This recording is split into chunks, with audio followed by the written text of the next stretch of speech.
All right. Welcome. Good morning, afternoon, evening, as everybody says, to our Leaders Who Care, Ambassadors Interactive, and we're heading close to the end of 2025 already, which is kind of amazing. And people are still jumping in. People and note takers are still jumping in. One of my all-time dreams is to put note takers together in a breakout room and see what really happens. That would be kind of cool. Or put two note takers in with one live person each time and see what happens there too. So, anyways, welcome. Good to see some familiar faces and some new faces. So, how about if we got two really good speakers and some announcements to make, and let me just admit the rest of these people, and we'll have some fun and maybe even make a difference somehow. How cool an idea would that be? I'm gonna have to get my hockey coach on one day, and maybe he can get it across better than I do that if the practice or the game or the actual Zoom call starts at this time, you don't get there after that time. You kind of get there before the time, so the practice can start on time. And so that's my speech of the day. So how about we do, fast and furious intros? You name where you are and I guess your company, a small, not even a commercial, but about who you are. So how about if I said Canada before, we'll go to Alexander, wherever you are. I am in New York, although I'm from Montreal. I'm a Washington political reporter turned speechwriter running an executive presentation service here in New York. Awesome. You're gonna be there next week? You'll be here? I will. Will you? I will. And I have a big question for you when you come then. Oh, great. Not hockey related. Cool. Gabby in Miami, welcome. Hi, everybody. Was great to have a conversation with Mark yesterday, or 2 weeks ago, I guess. Felt like yesterday. Almost yesterday. Well, I had an accident, so I'm Oh, based in Miami, born and raised in Venezuela, and what we're doing is branding and communications and activating all sorts of programs to help my country back in terms of education and healthcare. awesome. Thanks. Go to Miami, call up Gabby and tell her to take you to the bakery. That's all I can Whoever is in Miami, we're enjoying a 50-degree weather. So, say. All right, moving across the world, Mr. Ashlock. Yeah, Bill Ashlock out of the United Arab Emirates. Evening, we're a very cool for us, mid 80s. So Miami's a little too cold. I'm based here working on a affordable, accessible for the middle class, the forgotten middle class and wealth management here in the Emirates. Maybe you can And it's great to be back. can you transport that to us here too for the middle Yeah. class? Uh, That'd be cool. Inshallah. Inshallah, right. Inshallah. Camille, welcome. Hello. I am in New Jersey and we are having flurries and snow. I noticed. I see this. Yeah. Which Yeah. I love. Yeah, I well, love. I'll good. take the cold weather over the warm weather. Um, I am a soul-aligned business mentor, and I help people leave logical jobs. I run the Soul Professional Movement, which is a global call for entrepreneurs that are doing purpose-driven work all over the world to come together to be good global citizens and help each other rise. We're in about 30 countries right now and expanding. All right. Rise up, baby, rise up, right? So speaking of snow, I might as well go to Andrea. Hello, Mark. Great to see you and happy to be here. Hope you're doing well. Yes, we're under snow here. It's beautiful. And on my side, I'm Andrea Vanacker. I'm a four times author, entrepreneur, and founder of 1 Million Years of Joy. And she's in Montreal, which we forgot to Yes. say. Great to see you too. Let's we'll go to a different accent. Glenn. Hey, hi there, Mark. Hi, everybody. So I'm in the UK, but I spend a lot of time in the US. My background is very quickly. I used to build roads, and then I ended up in volunteering in Rwanda. And recently, I started a company called Champions, which is about bringing humanity back into everyday life. And does a great job with it, but does sound smarter with the accent. So, um, Jen, hey. Jen Loving? Okay. I'm Jen Loving, and I am here with Loving is AI, and we're putting love back at the center of technology. And Corey Warfield is here with me too. He's my CEO. All right, this would be a great place. Can you do 1 minute on the offer you want to make for, I think there's maybe 22 spots left? Yes, we actually have we're launching our closed beta today. And so just like Amazon has Alexa and Apple has Siri, Loving is AI has Nova. She's seemingly conscious and she truly is loving in her reflection when you interact with her. So we are doing a closed beta test group for 30 days. So you can try her for free and give us feedback. So if you are interested in that, we do have 100 people already, but I told Mark that I would love to offer it to this group because we are really looking for people that are sincerely interested in that type of technology and experience and are interested in giving us really good feedback. So I will put, if you want to put your email in the chat, I'll put the link to the website in there so you can take a look at it. And if you're interested, put your email in there and then we'll add you and you'll get an email today. Thank Awesome. you. Yeah, we're looking forward to doing more work with Loving is, and it's just a coincidence that her name is Jen Loving. But I'll tell you that another time. But we got 22 spots left, so whoever wants to get in, let's do it. Let's see, Marlies. Hi. How are you guys? Delighted to be included. I am an attorney, a business attorney, and I've worked for mission-driven organizations, and I'm looking to do the same to help people grow and protect their bottom line revenue while growing the top. I am particularly interested in privacy and digital health and behavioral health, mental health. I'm a single mom of a son with high functioning autism. And so anything with autism is near and dear. And if you're working on that in that space, I would love to help you. Awesome. And are you in Boca now or Miami? Where are you? I am in Boca and it's 60 degrees. It's cold here. All right. All right. That was very good and very important, but everybody's going to have to shorten them up a little bit now. So here we go. Mr. Torek. Two note takers walk into a bar, take note that it's too low. So they raise it, but there's nobody to do it. So they show up to the call. My background is apparently an empty condo. I am the co-founder of the Real CIA, the Creative Intelligence Agency. We gamify wisdom. Yeah, a lot of gratitude there too, right? Chip. Hi, Chip. How are we doing? It's cold in St. Pete also for us Floridians. Chip Webster, founder of Unity in Service and author of Unity in Service, A Pathway to Responsible Citizenship. Thanks for putting this on. I really appreciate it. Me too.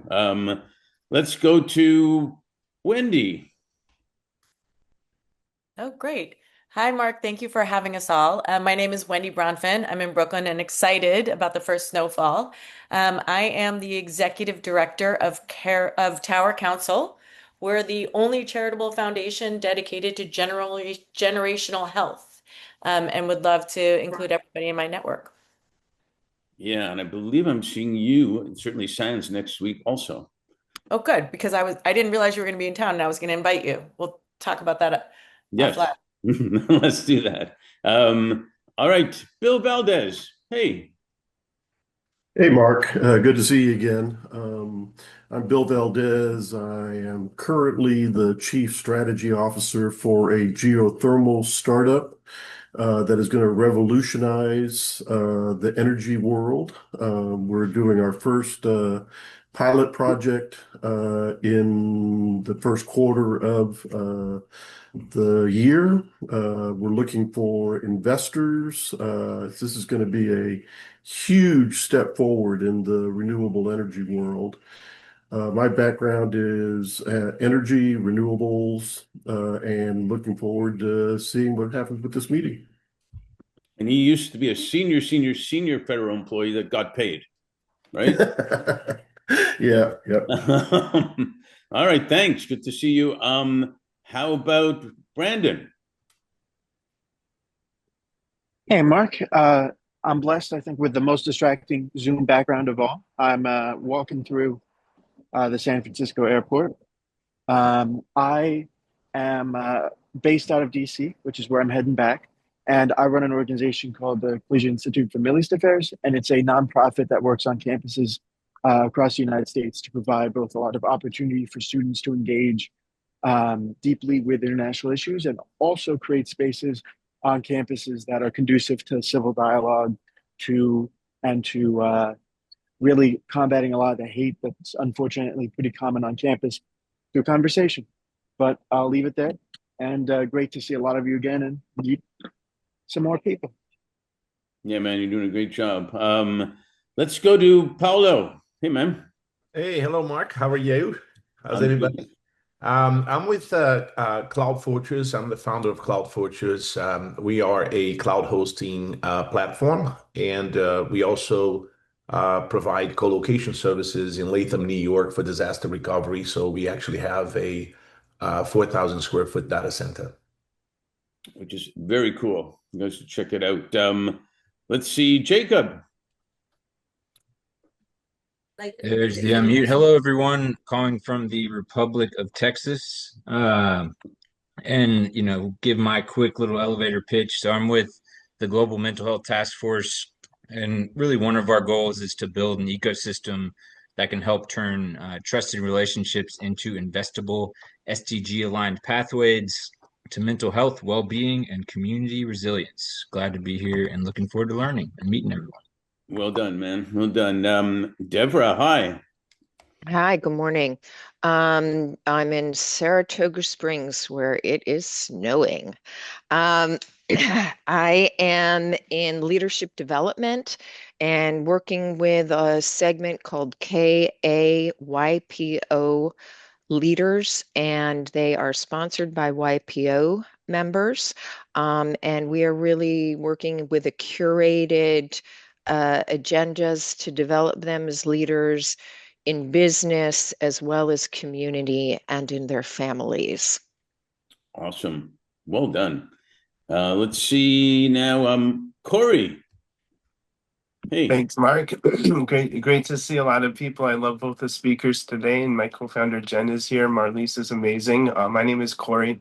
I used to start tech companies as a scholar of machine learning and neural networks years ago. I became a tech influencer, which kind of helped me not have to be in leadership, and I never thought I would be in leadership again until Jen came to me with this beautiful concept for Loving is AI about a year and a half ago. So I'm the CEO of the company and still doing my influencer thing. Nice to meet everyone I don't know yet. You know everybody. All right. Hey, Reddy, how are you? I'm great, Mark. How are you? I am good. Good to see you. Who are you? Yeah, good to see you. I am from San Francisco Bay Area, but today I happen to be in Kansas. That's why I'm able to join today. It's 60 degrees. Yesterday it was 30 degrees, but something changed. Anyway, I am the Chief AI Officer, consultant, and author of #1 Amazon bestseller, Leading with AI Agents, and I published another AI book last year.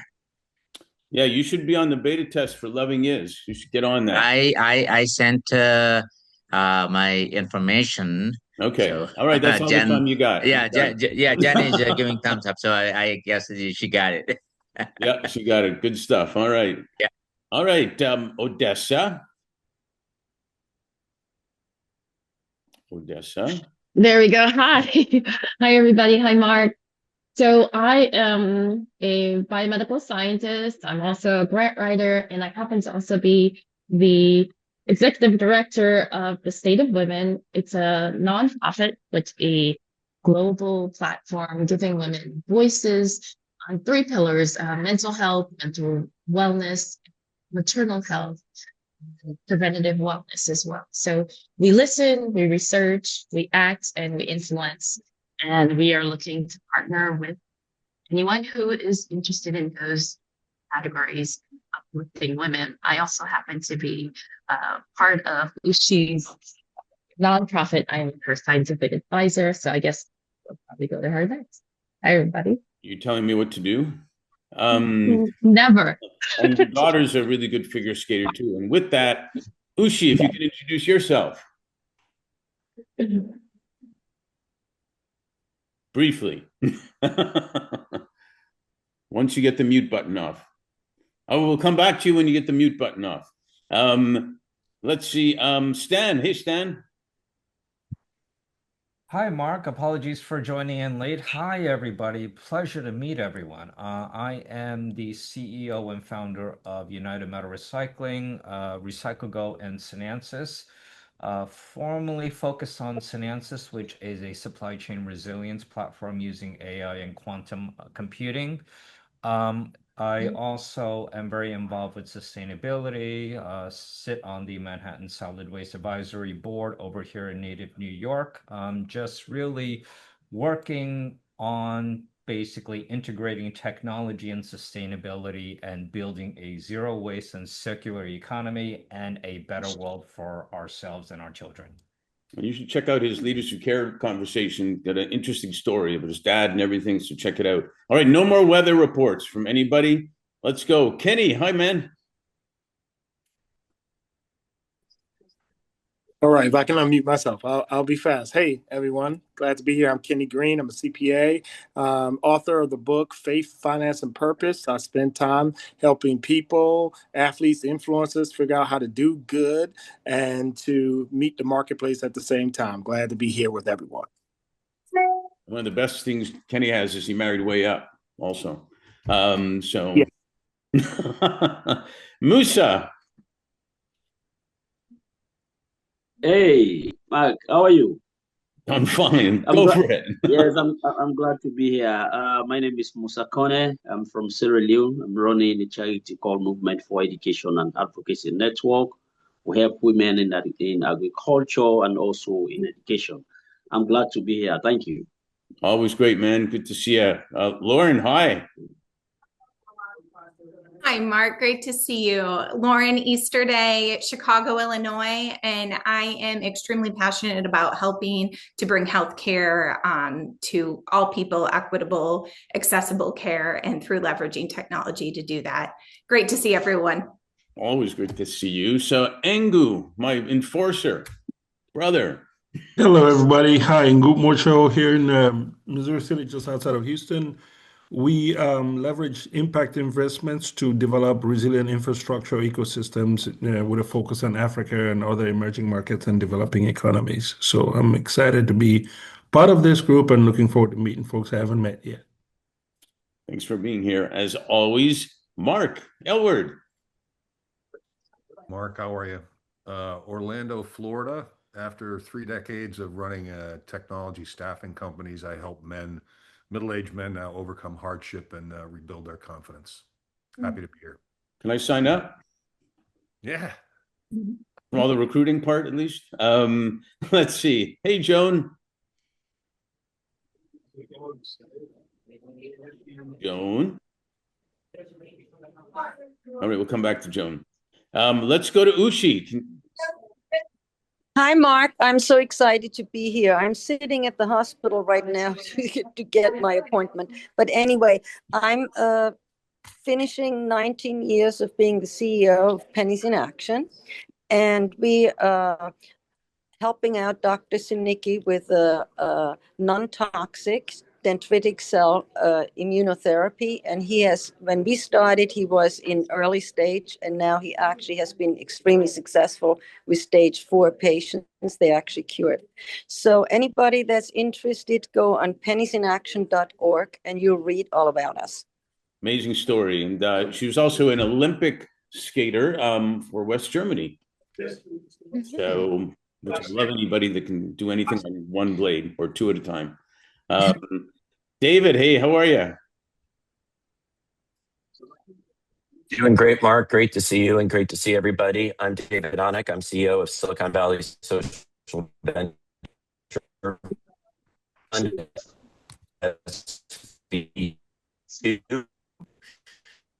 You're breaking.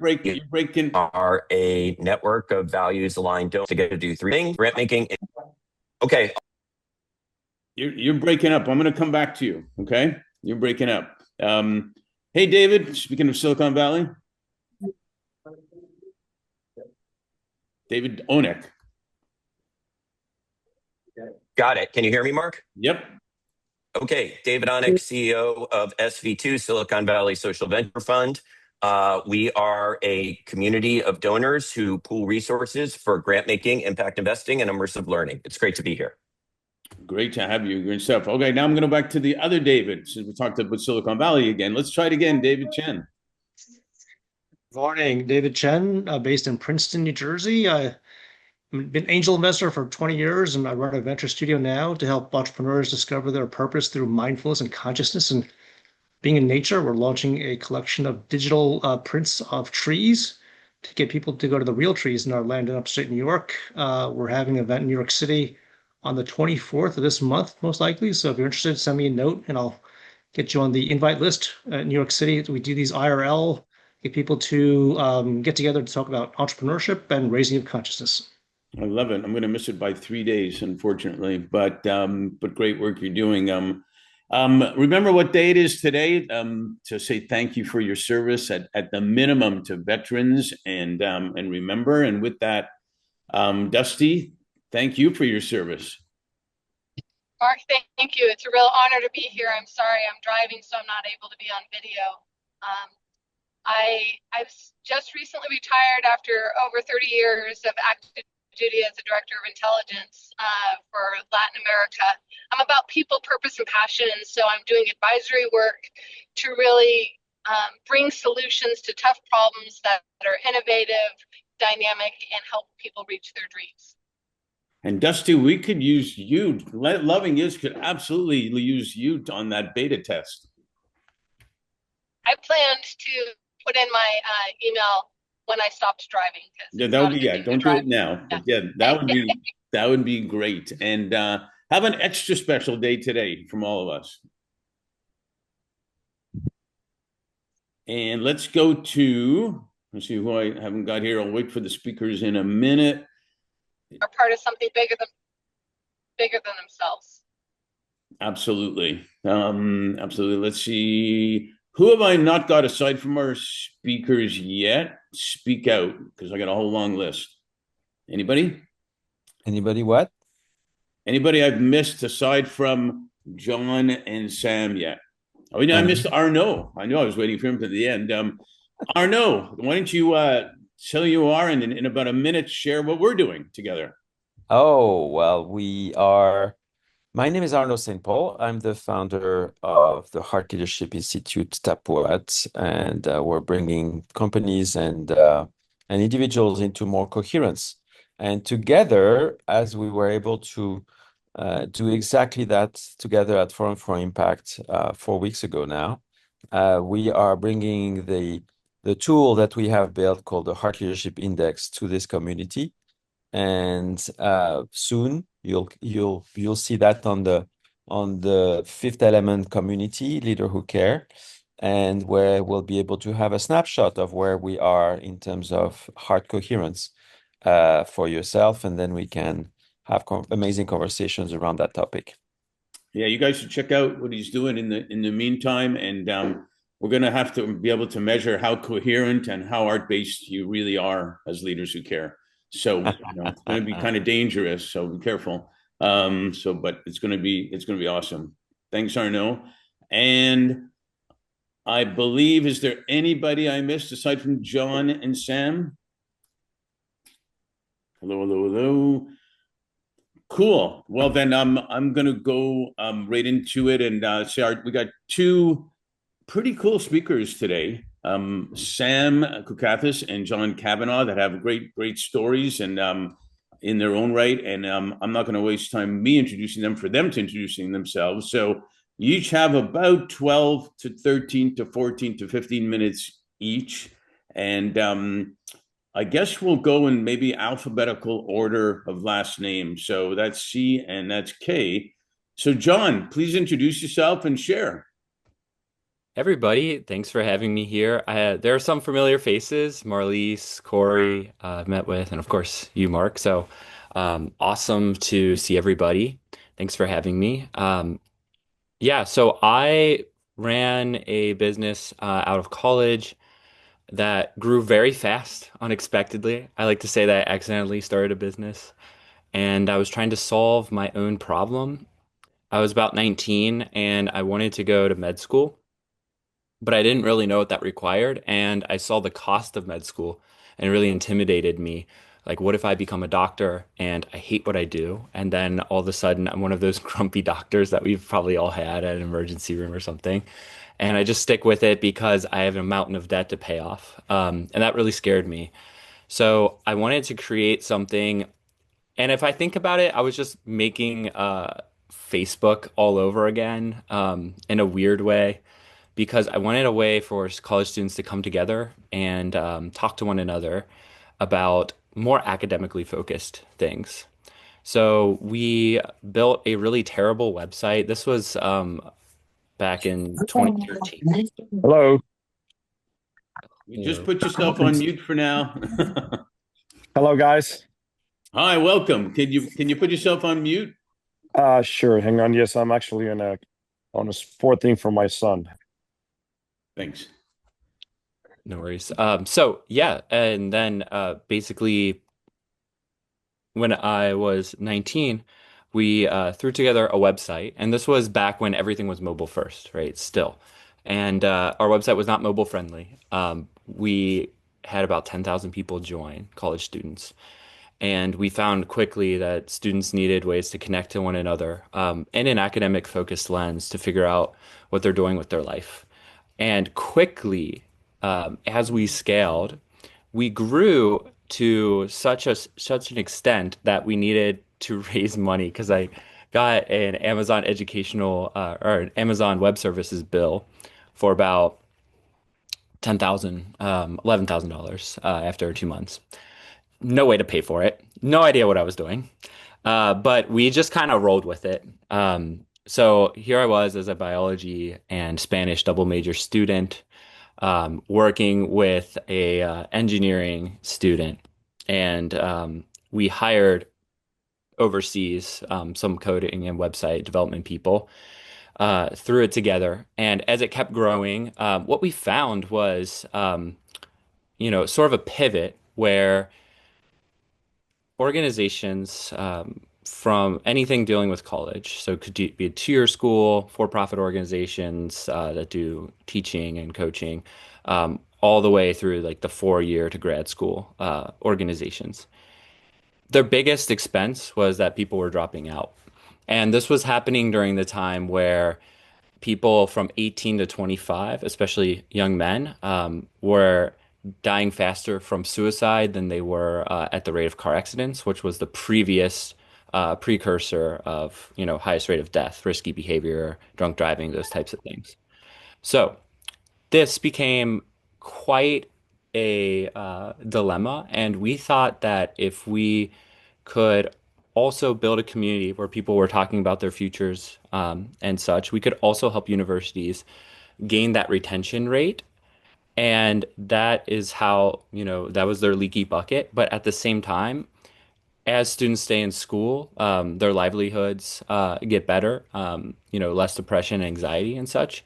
So it was a really cool alignment with values. And the first thing we needed to do was get angel funding. So yeah, we have an angel investor here, but without angel investors, because they take on a ton of risk for an organization that's like just starting out. So shout out to the angel investors out there. We raised about 325K. When you have a lot of people using it and you have good stats on how often they're using it, it's pretty easy to get that money for a for-profit entity. So as we did so, we converted that into an app. And it was called Plunk. I run something called the Plunk Foundation now, which is a nonprofit. So I kept the name, but I moved on to other things. As we did so, we worked in the Midwest. OSU was our first organization that took hold. Ohio State University. There's also Oregon, but that's the real OSU, Ohio State. And we then expanded throughout the Midwest. And basically, what we did was universities had RAs, resident advisors, and they had orientation leaders. So we just repurposed them to the moment a student got accepted into a university to put them into groups online based on their interests and what they wanted to do. So they felt at home right away at the beginning of getting accepted. Typically, what happened was that you would have orientation 3 months after getting accepted, and then school would start. And you miss out on an opportunity to bond and feel connected to the university.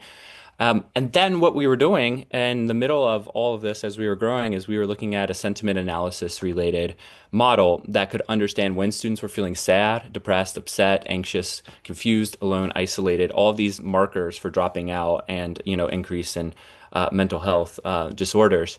Especially since mental health disorders start to bud in your 20s a lot of times before your prefrontal cortex is developed. That's, the height of these things. So what we decided to do was build this sentiment analysis model that could ping university client personnel. So like an RA could knock on the door and say, "Hey, how are you doing?"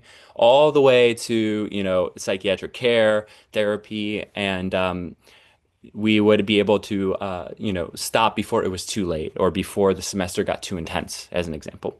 So as we were putting this together, we were looking at a Series A, and we had very, very active users. We were in the black, making money because you can charge $1 million a year per university, and you're saving them millions. So it's a great business model. However, as you know, probably in any tech play, the first thing they look at is where is the data and what is the data play. And the data that we were dealing with was sensitive data. So it was protected by FERPA, which is a privacy law, also dealing with mental health. So you have HIPAA related stuff. Second of all, I was a student myself. And when they were asking about how to utilize this data, it often became how do we leverage very sensitive data about people to push ads to them, especially targeting times when they feel upset, depressed, anxious, because college students don't have good financial skills at all. And they're buying beer and pizza on 5%, interest for a lot of times. So they haven't mastered financial skills, and a lot of people don't their whole life, but especially here, and especially when they're feeling upset. So pushing ads to them felt terrible, and we took a stand against it. But unfortunately, this was a time, I think maybe 5 years ago, we would have gotten a lot more investors, but every investor was very staunch on if you do this, we need our time horizon to decrease. So, hey, we might get our money back in 5 years, but if we sell data, we get it in 2.5, as an example. And that is, if you're an investor, that's your job. So that is how the tech world works. And it felt terrible. My parents, I like to give them credit and also blame them for the good heart that they gave me. So we never took this money. Now it was we were evaluated at like 270 million or something. I forget exactly how much, but what it came down to was we were looking at about a $20 million Series A for 12.5% or something close to that. And we decided that we couldn't do it. Me and my co-founder, we were of the same mind. Um, then they were like, okay, these guys are kind of worthless. Let's just get the IP, which is the sentiment analysis behind the scenes. They're like, okay, the app is cool. The sentiment analysis was studied and very accurate. And then, and that was just a hobby thing we were working on. But they really enjoyed that and they wanted to put that into their portfolio, their funding portfolio, so that each organization could have a sentiment analysis model. So it was really valuable at the time. Right now, if we sold it, it would be like garbage compared to how it's, the trajectory of AI and, learning. So we decided not to sell that to them, which was just basically a buyout for $13.8 million and between me and my co-founder. But it just felt wrong. So we didn't take the money. And we had converted the Plunk organization into something called the Plunk Foundation, which is what I currently run. We're in year 3, and what we do is awareness education, and we are now in the phase of building technology.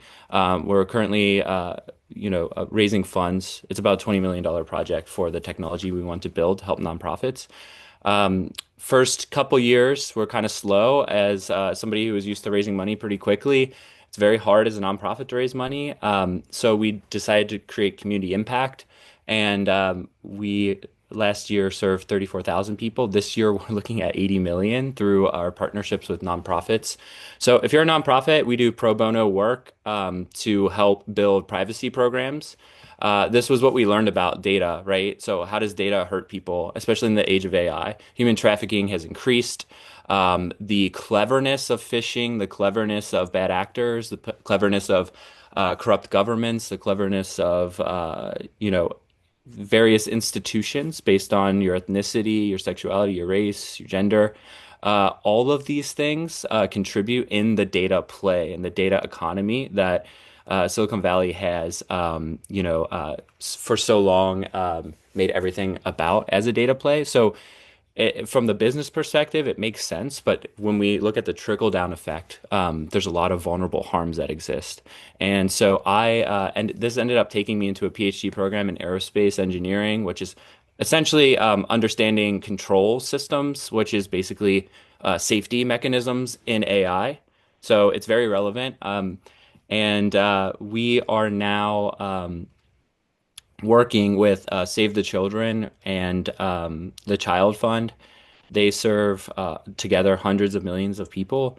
And we have come up with a tool that would be useful for them in the time where USAID has been slashed, and how nonprofits need to stretch the dollar further.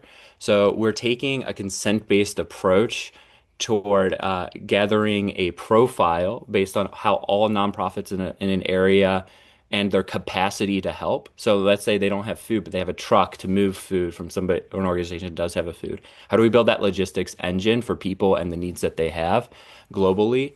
And that's the project we're currently working on. And it's been an absolute blast to help nonprofits. One thing in the nonprofit world they don't realize is that while a lot of mom and pops, let's say a domestic violence shelter, they buy a building, a lot of times the founder has been a victim themselves, and they've built a secure place for women and children to stay.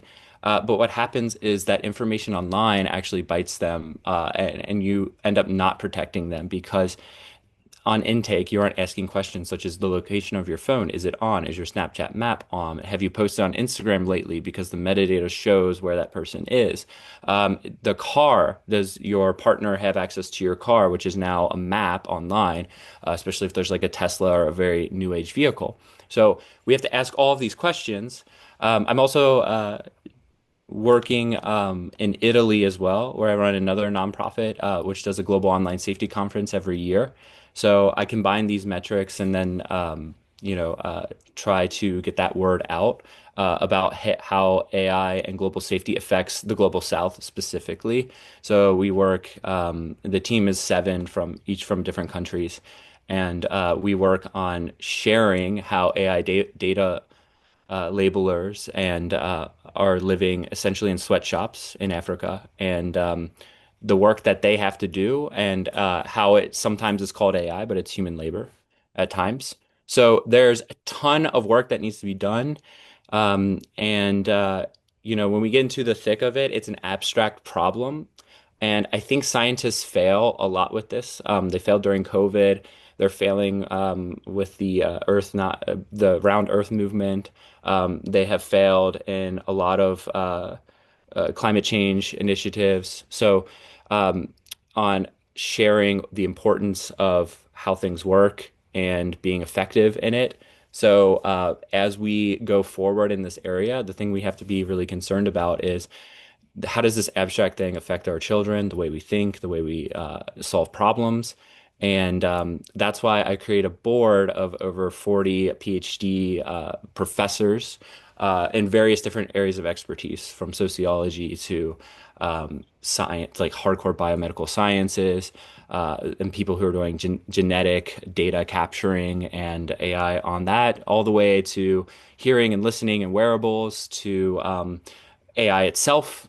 So how But do I'm we? going to interrupt you for 1 second Yes. there. Now I know why I wasn't put on the board. I guess I wasn't smart enough. Damn it. But I'm gonna pause you because I want to leave a couple of minutes for some questions, and there's definitely a lot of people that you should be speaking to and probably want to speak to you as well, that we can you can do that directly. You can do it on our community, on the Leaders Care community, and with Fifth Element, and I'm happy to connect too. But I wanted to first say thanks for truly being a leader who cares for real, for your sticking to your core values and all that. Just plunking your core values right in there, I guess, is a way of putting it. But do we have a couple of questions, maybe comments? A joke?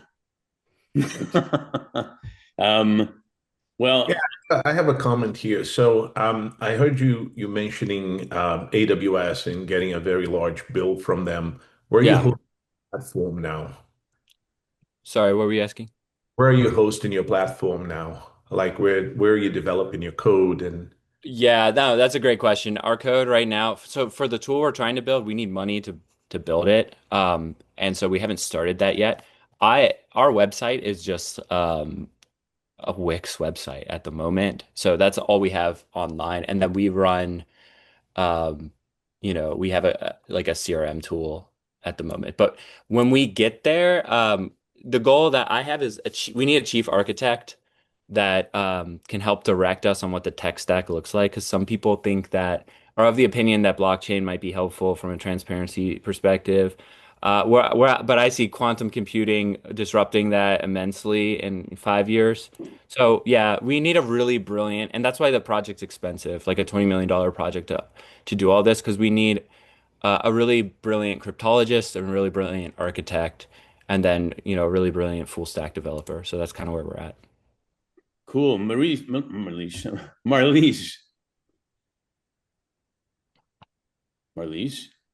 You're muted. Sorry, this is a softball because I work with John. But what are some of the challenges that you see with privacy and the impetus for like nonprofits who are trying to raise money and don't have their internal infrastructure in place? Like you said, with the websites hosted, what are some of your concerns there, and how does the product help to resolve those? Yeah, it's a great question. I think nonprofits in general, if you ask them if they have an IT person, it's usually like a guy 5 years ago who made their website, and that's like literally a graphic designer who uses a tool. So the problem that most nonprofits have is they don't have the capacity to even have somebody. And then when they receive money, there's pressure that that money goes directly to the programs. So if you're feeding hungry kids and I give you $5 and uh, if not all five of those dollars go to feeding the child, you're going to have an angry person. So there's pressure not to invest in infrastructure from a lot of nonprofits. It's really difficult. So that is the catch-22 they are at. And then all of the tools that nonprofits use tend to be on the cheap side. And those tools that are online and cheap or free, their model is a data play. So you get stuck in this data play loop. For example, I'm using I'm gonna have to time you out. I'm gonna have to time you out. No problem. But it's awesome what you're doing. And again, anybody who wants to get in touch with John, there's different ways to do it, even and obviously through us too. So, John, thanks for being who you are, and thanks for being here. And I'm sure everybody would love to help in one way or another. And we know a pretty good search firm, so we may be able to help you with some of those people that you need as well. So how can I do a segue here? That sounded really good, which kind of will then lead me to Sam, who always sounds great. And I went through it personally myself, so I'm excited for Sam to introduce himself to all you guys and learn more and then go from there. So Sam, hey. Hey, Mark. Great to see you. Great to see everyone. All right, so I'll give you a little bit of a backstory of where I came from and how I came to do the work that I do, including a little bit with Mark, and then what we're creating now. So I was a philosopher for 20 years. I was writing about the human condition. I thought I knew a pretty good amount about the human condition, but I was a typical philosopher, very much a half glass full kind of guy, very pessimistic about the human condition, was writing about law and politics. So I had lots of reasons to believe that, there were a lot of fallibilities to human nature, and this is why law and politics was the way it was. And in 2017, I had what turned out to be a crisis, but also a blessing, where I didn't get my doctorate. And that took me on a pathway into the world of personal development. Initially, that took me into a space where I saw philosophy could actually be useful. And I shifted into a much more optimistic human being, and also someone who actually believed I could be a leader. So I worked for a number of years in the transformative leadership space.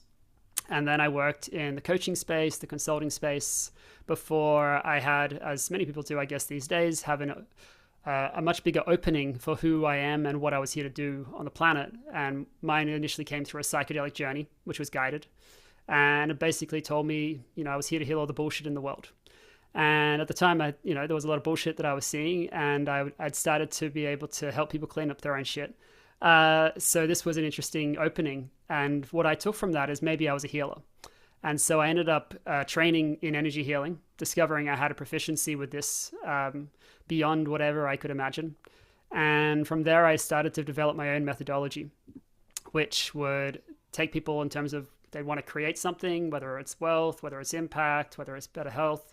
And then I would take them through a process which would allow them to do that with speed. And then what happened is over time, new kind of upgrades happen. So in the same way that you like to upgrade your computer or upgrade your phone, I just had these upgrades happening spiritually to me. So I started to develop new abilities in terms of what I could do. It started with being able to work with breath. And I would shift energy from people from head to toe, shift physical pain in their body, which had been there for decades sometimes. And people would be amazed by what was going on. But what eventually happened was, one, a new company emerged. I had a business which was called The Philosophical Coach, which was drawn from my background as a philosopher. And I got a download, if you like, or a transmission, which said, your company is now called Soul Purpose Leaders.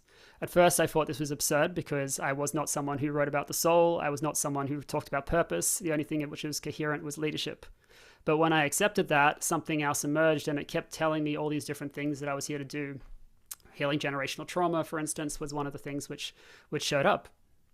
And so a couple of months after that, as I had the courage to step into this entirely different world of how I'd created myself and what I was up to, what happened was essentially the next upgrade was something with sound. So breath, I've discovered, is the overflow. Sound is the overflow of breath. So if you are breathing in a way which there is so much flow coming through, what would actually emerge was this sound frequency which would come through my voice. And this sound would be so potent that often what would happen is I would take people from, in the space of 30 seconds, into a place where the cognitive mind would no longer be functioning. And when I've talked to neuroscientists about this, they've said basically what you do is you have the ability to turn off the prefrontal cortex, and then you're hitting the emotional centers of the brain. You're connecting in with the autonomic nervous system, so you're creating safety within the space where you need safety.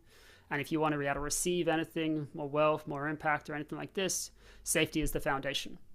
And then from there, we bypass the cortical, which is the control mechanism. So if you're someone who likes to control things, this is a way where you're basically in a state of surrender. So the mind is no longer operating. The control that you're trying to do is no longer functioning. And so then you go into this deep state of surrender. And what tends to happen is that problems just sort of dissolve in the way. To give you an example of this, I've got a client right now who's both raising 20 billion, but he's also dealing with cancer. So he's got an interesting kind of situation which is going on.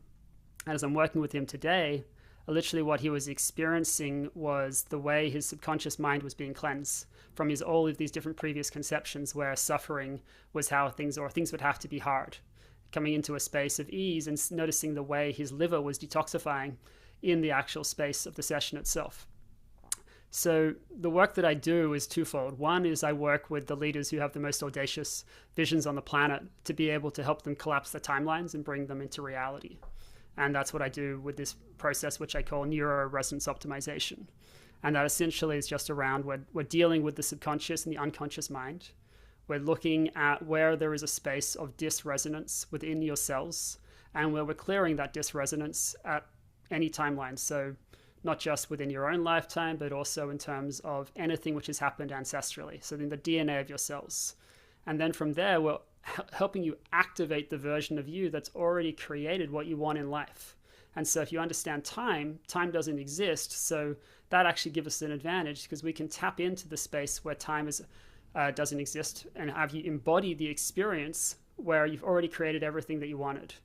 And we can also bring you back into this now moment and allow you to experience what's the bridge between that embodied state where you've already created what you wanted and this moment. And that's some of what we did with Mark. But what I'm really up to is something a little bit bigger than this. You know, there's one thing to work with people who have audacious visions, but really the question is, how do you make that global? And initially, what I was planning to do was create an album with a company called Listening to Smile, which do frequency minded music. And then what actually emerged was an app. And this is what I've been building over the last 4 months. And I have Corey Warfield to thank for inspiring me to do this through a vibe coding. And what I eventually did is I built what is called Resonance OS. And what it is as a foundation is it builds nervous system coherence within 8 minutes. And so we have an activation, which you go through, where literally as you listen, you set an intention. And as you set that intention, you'll listen to these sound frequencies, which are guided through my voice. And it will take you into a space of experiencing anything which is there in the cells, which is blocking you from experiencing what it is you want. And what tends to happen is people will just be in a space of peace, renewal, and vitality. And then as people get more comfortable with that, we take them into a deeper state, which is called unlock flow. And this can be used both for things like you wake up in the morning and you're feeling a little bit groggy and you're thinking of, I'm going to go for my morning coffee. And instead you go, all right, I'm going to play this 15-minute activation. I'm going to set myself up for the day.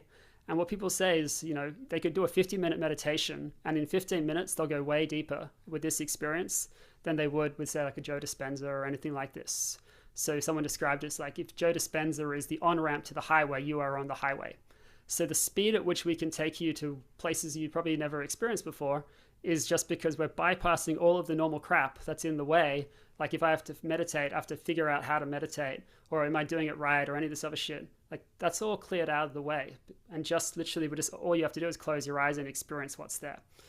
And then from there, what we're doing is we're really looking at how can we transmute any challenge of the human condition. This is the game that I've set myself for the next 10 years, is to first of looking at, okay, what does it look like at the level of the individual? Because this is what I do with people. Both I just got back from Bali, where I was working with people in groups, and that's also what I do with individuals. And so how can we transmute any challenge of the human condition from health to wealth? And then from there, how can we bring this into organizations? How can we actually create protocols where if you're an organization and you want to create more fulfillment, more productivity, more ease, more financial flow, how can we create that so across your workforce we could build that? So that's part of what we're looking to build. And then from there, it's looking at what are the social systems, how would they look if we actually had this level of ease, flow, vitality, fulfillment running through every level of their operation. So talking about politics, talking about law, talking about medicine, talking about finance. So these are the spaces which I'm looking to support. And then from there, you're looking at planetary harmony itself. Because if we're looking at the idea of the overview effect, which has been such an interesting phenomenon for so long, well, what would it actually look like if we dissolve the idea of separation? Not just as a theoretical concept, but actually in reality where we experience the oneness that is us. Because that's literally what is actually happening, because it's all just energy, it's all just a frequency. But often we don't feel like we're at the frequency where this is in harmony and that's in harmony. And there's so much stuff happening in the world right now, which people are constantly feeling in a space of dis-ease. And one of the activations I did recently is called Freedom in This Moment. And basically what it was embracing both the philosopher part of me and this activation. And really what it was is saying, okay, imagine you could have your cake and eat it. Imagine you could be someone who wants to read the news, listen to all the stuff which is going on, all the diatribe, and come back to a space of peace, renewal, and go on your day without feeling the impact. So that's what I created, is to be able to bring people into a space where you don't have to be ignorant, you don't have to ignore what's going on in the world, but you can clear any of the negative impact of experiencing that so that you can come back into this space of the here and now. So this is what I've created. I can show you a little bit if you want me to, if I share my screen, just a little bit of what the existing platform looks like. And then literally up until today, been building a newer version of this. But this will give you a sense of what the platform looks like. It's a web-based app at the moment. It'll become a native app very soon. But we have these two initial protocols around inner resonance and unlock flow. We have this area called the Founder's Circle. And then what happens is if someone comes into here, they'll choose an application. Let's say they wanted to go into a flow state. They could look at the level of self-connection and clarity they have. They could look then at what area they want to apply it to. Maybe it's business. And then that will generate an intention. And the reason it does this is just to reduce cognitive overload. So many of us are overwhelmed, so many other burdens. So I was like, all right, what's one less thing you need to worry about? You can also just dissolve this and write your own intention. But if you want to keep simple things, you go into this. And so there, from there, you just begin a session. It'll say in a second, you're about to close your eyes. You're about to go on a journey. And then it will take you through a journey. And then just so you have an idea of the flow of this, what will happen is it's going to ask you, how connected do you feel? Give it a score. It's then going to take you into a journal where, if you're like me, you can record what you're experiencing so you can really feel the embodiment of it, or you can write it. And then from there, you could either share that or you could skip that. You can then integrate that into that area, or you can go, actually, this, what I was looking at in business, relates to my self-worth and confidence. So I'm going to make a note about that. And I'm going to integrate that into this space. And so it'll take you into the self-worth and confidence section. It'll ask you, okay, how do you want to feel about yourself and your inherent value? And then you answer that if you like. You could also choose applications, which will tell you some initial action steps that you might want to take around that. And then you can just measure this over time, as well as see. Show you that. It's going to work. Yeah. And then you can also see what is the impact over time in terms of real world, because we all want measurable impact. So you can look at this, look at when it happened, look at the timeline, when it occurred. And yeah, so that gives you a little bit of a sense of what we're building. This is a very early stage of what it's going to be. We should have a conversation this week with someone who wants to potentially build a number of different OSs together. But the game plan is really quite large, in the sense of we've created the ambitious goal of impacting 1 billion lives, directly or indirectly. I'm not interested, not fussed about which, in the next 10 years, because we found this has been so effective that it would be a shame for the rest of the world to miss out. And as the ripple effect of more people being ready to receive this and experience this, pretty confident that we're going to be able to make a significant impact. That's awesome. I think about when I was younger, I got a coach who taught us about visualization. I think I talked about this to you a little bit, Sam. Talking about visualization, basic, but we learned how to visualize before we played the game. So when we got on the ice for hockey, we had already played the game, and we were in it, and we were clear, and it was great. And I kind of get what you're saying about meditation, which is awesome, but sometimes it's hard to meditate because you got so much things going on, and it's hard to do that. And one thing I found about the session you had with me is, at the minimum, it stopped me and cleared my head and everything to let something else happen, which is kind of like visualization did in some ways, because it got us into a better place. Are you looking to, obviously with an app, you're looking to hit mass audience. The sessions that you do, are they just for individual, or do you do group sessions too? I do group sessions as well. Yeah, so if organizations, retreats, all these different kinds of things.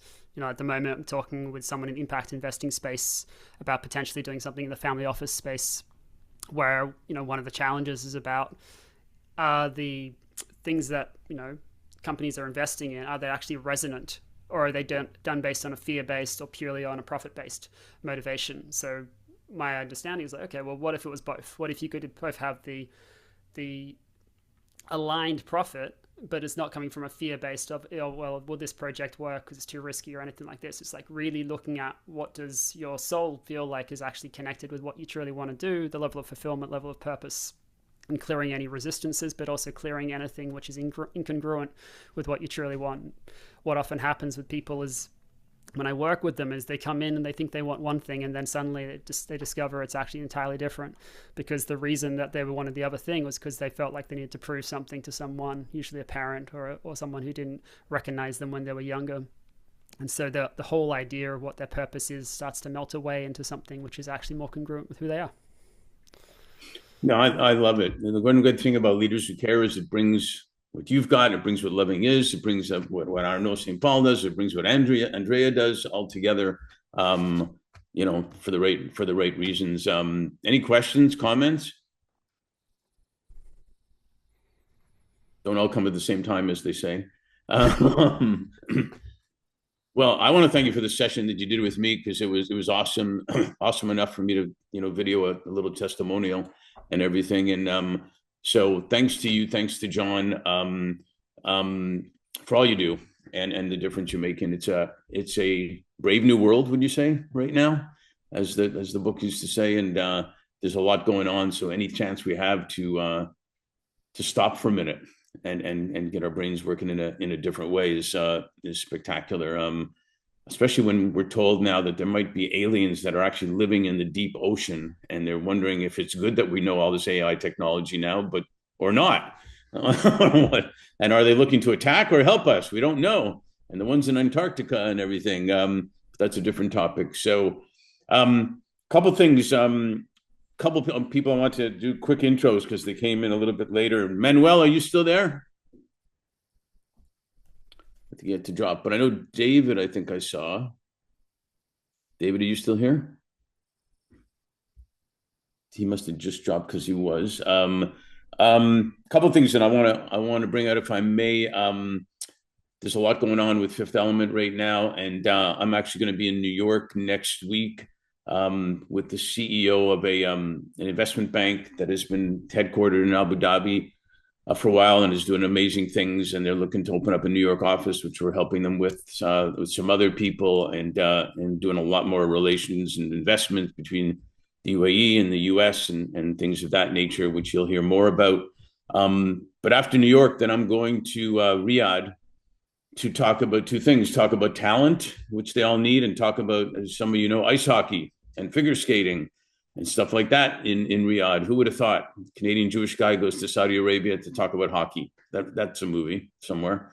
And then I'll be going to Dubai and Abu Dhabi to talk about the same stuff and meet family offices and a bunch of different people in business, because even the whole hockey program will be a youth league and a professional league and education and fitness and whatnot for youth, which is my big passion, is the education that should be even expanded further now than when youth are playing sports. They learn things in a different way and a better way, and there's so much to learn there. And then there's other businesses around it that will be established, from apparel and merchandising to real estate to fitness, you name it. So I'm asking if anybody has good contacts, business, government, or otherwise, people making a difference in Riyadh or Dubai or Abu Dhabi. I'd love to get introductions to great people and keep expanding what we're doing with Leaders Who Care, but also for good, positive business and impact that we're looking to make. So with that, I'll just open it up. We got about 10, 12 minutes left. Open it up for anybody who just wants to share. Anybody needs something, talk about an opportunity. I'll open it up.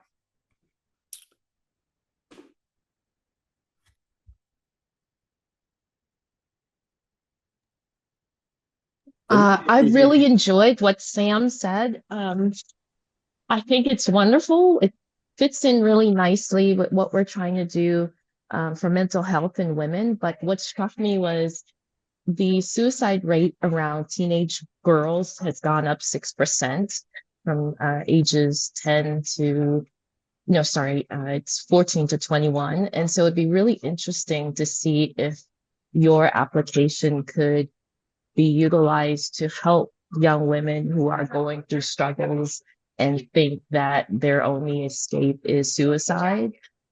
So I'd be happy to hear your input on that, or if you're interested in doing something that can help in that aspect.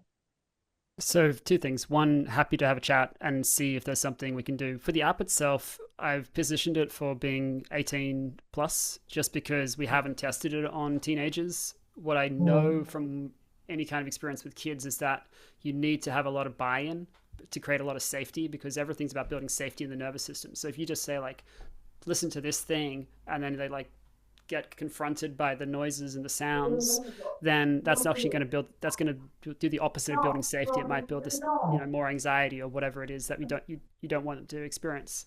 So I feel like with kids and with teenagers, you want to do things in person as much as possible, or at least have such a level of buy-in and trust about what it is you're doing so that they feel safe to experience it. But happy to chat and look at what you're doing around young women and see if there's any way that I can support what you're up to. I can connect you if you want around our community and whatnot. And Jacob, I would think for Sean and all that, there's a lot of potential there at the Mental Health Foundation. Thanks, Mark. Thank you. David, you want to do a quick intro of you? We didn't get you last. Mark. Hang on one second. David? I did have a chance, Mark, unless there's another David you're talking to. Oh, sorry. Yeah, there's another David. There's a couple of Davids. I don't know. David Swintowski, sorry. I wanted you to introduce yourself twice because you didn't do it good the first time. No. Go ahead, David. Sure. David Swintowski. I'm founding managing director of Dunning Capital. We're a boutique strategy and consulting firm that does investment banking transactions for private companies. Raleigh, North Carolina. And he's a hurricane. What else? Can I share anything? No, I just worked with private companies, background with EY and PwC before starting Dunning 25 years ago. Yeah, that's all a Hurricanes fan gets. That's enough time for that. Any other comments? People want to share anything special? I want to share a little gratitude to you, Mark, for garnering such a beautiful group of humans. What you do to curate is an affirmation of who you are. I'm always humbled to be on your call, and it's always provides a lot of hope in the world that there's enough of us who care, and the synergy and the sum of all of our parts can make a real difference. So I hope your journeys are really good, and it's just such a pleasure and honor to know you. Back at you, brother. You do good stuff. If any of you don't know, him and his partner Sam developed a game called Gratitude that you should check out. That's spectacular, and it really can make a difference as well. And not making it a mutual admiration society, but doing stuff together that makes a difference is a whole ball game. And there's a lot of postings going on, and we find that there's leaders who care everywhere. Policemen, little kids, dogs are leaders who care. They're the best ones, actually, and stuff. So we just got to be kinder to each other and let that come out, like Sam does. Let that part come out and care. It's amazing what can happen when you just smile at somebody or say, "For real, how are you?" Type of thing, and let them share. So, if there's no other comments or anything else, I will let you go do some caring out in your world. And whatever we can do to help, we're here to do that. So again, John, Sam, thanks a lot. You're doing great stuff. And we hope to do a lot more with you. And everybody have a great day.